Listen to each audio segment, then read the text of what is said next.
Maraming salamat at magandang gabi ho sa ating lahat. Magandang gabi! Naway maging isang makabuluhang gabi ang ating ginagawang pagtitipon ngayon.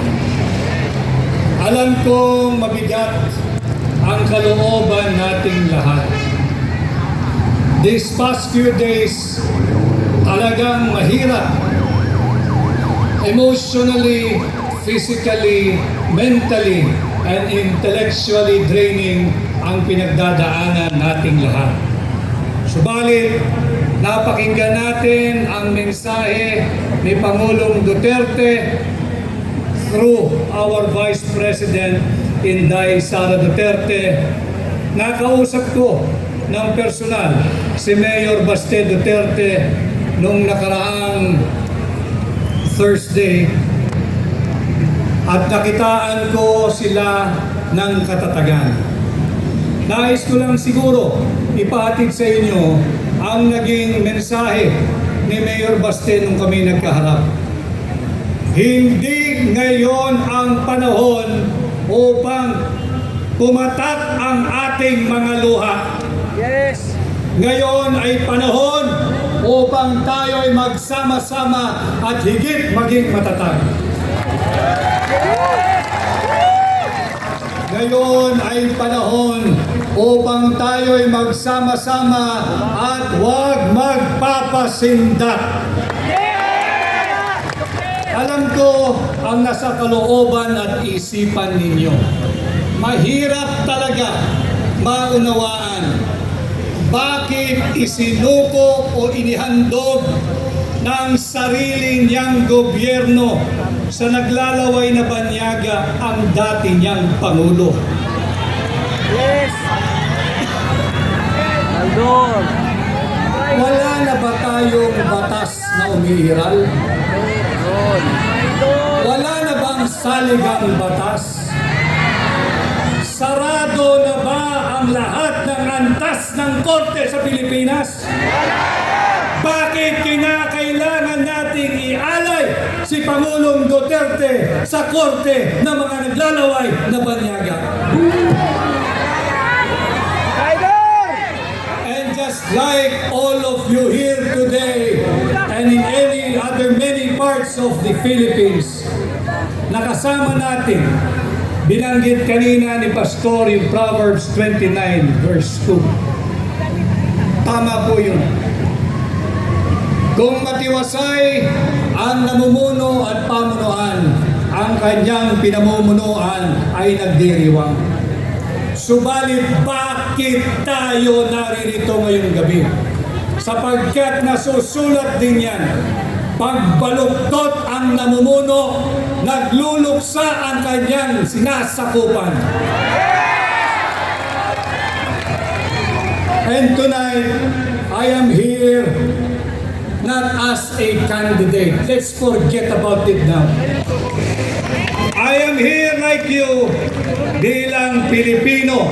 Ako'y bilang abogado at katulad ninyong lahat, ako'y naririto bilang isang maisog na Pilipino.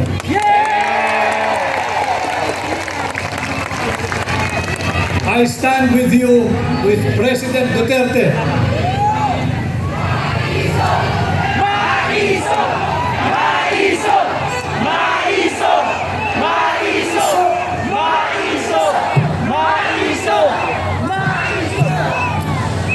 Kasama ninyo ako sa ating ginagawang panalangin. Bahagi din ako ng local defense team ni Pangulong Duterte. Subalit, I think it is more and beyond legal now. Kaming mga abogado, we can only do so much. And I tell you, Filipino people, itong labang to, hindi abogado ang magpapanalo rito. Taong bayan kayo ang magpapanalo rito!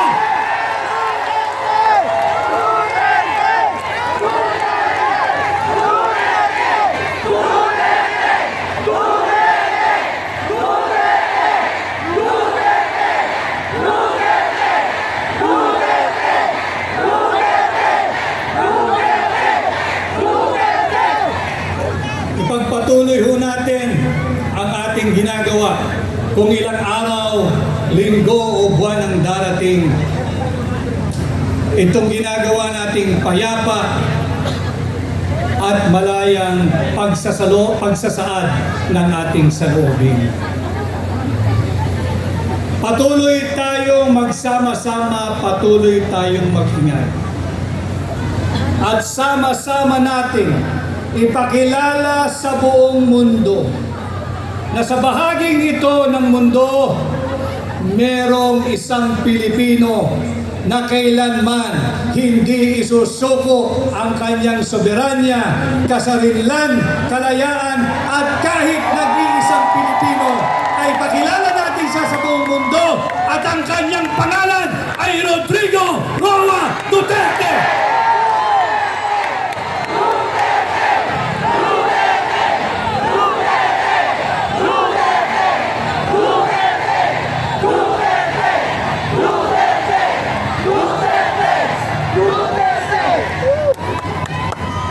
Pakilala natin, hindi lamang dito sa Pilipinas, kundi sa buong mundo. Sa kabila ng kanyang edad, sa kabila ng kanyang kalusugan, buong sigasig niyang tinanggap at sinabi niya, walang mananagot na pulis at sundalo sa aking naging polisiya. Akin ito. Yan ang malinaw na sinabi ni Pangulong Duterte. At muli, ako ay naririto kaisa ninyo sa pag-aalay ng panalangin. At sana patuloy tayong magkaisa at uulitin ko.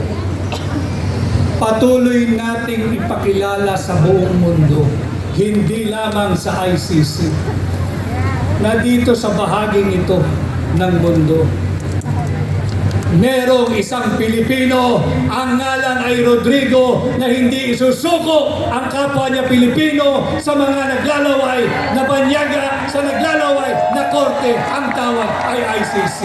Maraming salamat. Mabuhay po tayo. Mabuhay si Tatay Digong. Let's bring home Tatay Digong!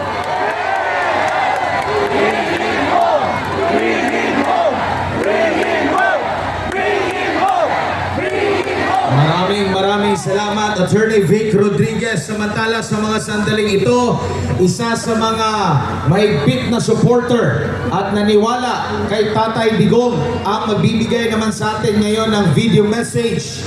Walang iba kundi si Attorney JV Hinlo.